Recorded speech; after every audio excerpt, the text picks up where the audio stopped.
പ്രിയ പ്രേക്ഷകർക്ക് സീരിയൽ ന്യൂസിലേക്ക് സ്വാഗതം. കൂടുതൽ സീരിയൽ ന്യൂസുകൾ അതിവേഗം ലഭിക്കുന്നതിന് ഈ ചാനൽ സബ്സ്ക്രൈബ് ചെയ്യുക. ബെൽ ഐക്കൺ മറക്കാതെ ക്ലിക്ക് ചെയ്യുക. വീഡിയോ ഇഷ്ടമായി എങ്കിൽ ലൈക്ക് ചെയ്യാൻ മറക്കരുത്. അപ്രതീക്ഷിതമായ ആക്സിഡന്റിൽ നിന്നും രക്ഷപ്പെട്ടിരിക്കുകയാണ് അശ്വിൻ്റെ സഹോദരി അഞ്ജലി. ഇതേ തുടർന്ന് കാര്യങ്ങൾ ആകെ വഷളായിരിക്കുകയാണ്. അശ്വിനെ ചെന്ന് കാണുന്ന ശ്രുതി അശ്വിനെ ആശ്വസിപ്പിക്കുകയും പ്രശ്നങ്ങൾ ഒന്നും ഉണ്ടായിട്ടില്ല എന്ന് പറയുകയും ചെയ്തിരിക്കുകയാണ്.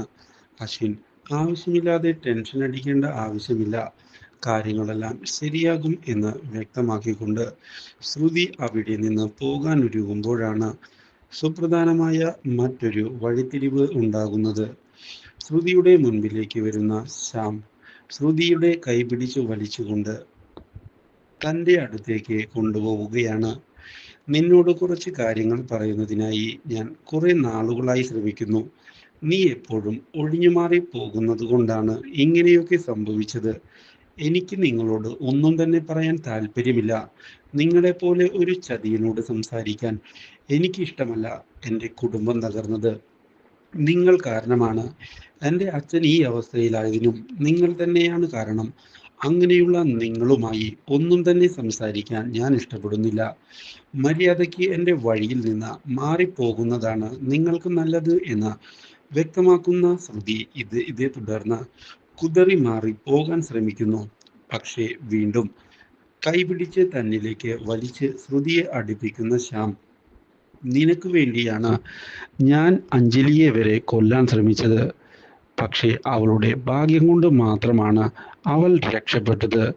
നിനക്ക് വേണ്ടി ഇനിയും ഏതറ്റം വരെ പോകാനും ഞാൻ തയ്യാറാണ്. എന്നിട്ടും എന്തുകൊണ്ടാണ് നിനക്ക് എൻ്റെ സ്നേഹം മനസ്സിലാകാത്തത് എന്ന് ചോദിക്കുകയാണ് ശ്യാം. അപ്രതീക്ഷിതമായ ഈ കാര്യം അറിഞ്ഞതിനെ തുടർന്ന് ആകെ പകച്ചു പോവുകയാണ് ശ്രുതി. എന്താണ് നിങ്ങൾ പറഞ്ഞത് എന്ന് ശ്രുതി ചോദിച്ചതിനെ തുടർന്ന്, അതെ, ഞാൻ തന്നെയാണ് ആ കാറിൻ്റെ ബ്രേക്ക് അഴിച്ചു മാറ്റിയത്. ഈ ആക്സിഡന്റിലൂടെ അവളുടെ ശല്യം എന്നേക്കുമായി കഴിയും എന്നാണ് ഞാൻ കരുതിയത്. പക്ഷേ അവൾക്ക് ആയുസിൻ്റെ ബലമുണ്ട്, അതുകൊണ്ടാണ് അവൾ രക്ഷപ്പെട്ടത്.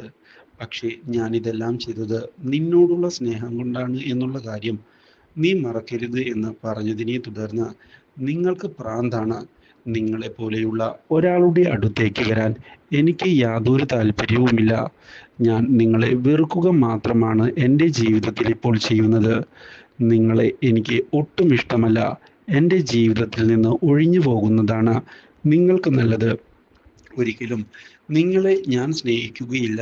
ഇത് പറഞ്ഞത് കേൾക്കുന്ന ശ്യാം, നീ എൻ്റെ ഭാര്യയായി വരിക തന്നെ ചെയ്യും. അതിനുവേണ്ടി ഏതറ്റം വരെ പോകാനും ഞാൻ തയ്യാറാണ്. ഇത് കേൾക്കുന്ന ശ്രുതി, എൻ്റെ അച്ഛനെ ഈ അവസ്ഥയിലാക്കിയത് നിങ്ങളാണ്. അങ്ങനെയുള്ള ചതിയനായ നിങ്ങളെ എങ്ങനെയാണ് ഞാൻ സ്നേഹിക്കുക? ഒരിക്കലുമില്ല, ഞാനത് ചെയ്യുകയുമില്ല. എൻ്റെ അമ്മയെയും അച്ഛനെയും ധിക്കരിച്ച് ഞാനൊന്നും തന്നെ ഈ ലോകത്ത് ചെയ്യില്ല. പിന്നെയാണോ നിങ്ങളെ വിവാഹം കഴിക്കുന്നത്? ഒരിക്കലുമില്ല ശ്യാം, നിങ്ങളെ എനിക്ക് വെറുപ്പാണ്. എനിക്ക് ഈ വീട്ടിലുള്ളവരോട് സഹതാപമാണ്. നിങ്ങളെ ഇപ്പോഴും അവർ നിങ്ങളുടെ കപടമുഖം അറിയാതെ സ്നേഹിക്കുന്നുണ്ട് എന്നുള്ള കാര്യം ഓർത്തുകൊണ്ട് മാത്രവുമല്ല, നിങ്ങളുടെ കപടമുഖം എനിക്ക് വലിച്ചു കീറി കാണിച്ചു കൊടുക്കണമെന്നുണ്ട്. പക്ഷേ ഇവിടെയുള്ള അഞ്ജലി ചേച്ചിയുടെയും മറ്റുള്ളവരുടെയും സന്തോഷം അത് തകർത്ത് കളയും എന്നുള്ള ഒറ്റ കൺസിഡറേഷൻ കൊണ്ടാണ് നിങ്ങൾ ഇപ്പോഴും രക്ഷപ്പെട്ടു പോകുന്നത്. പക്ഷേ അത് അധികം നാൾ പോകില്ല എന്ന ശ്രുതി ഭീഷണിപ്പെടുത്തിയിരിക്കുകയാണ്. Do like, share and subscribe.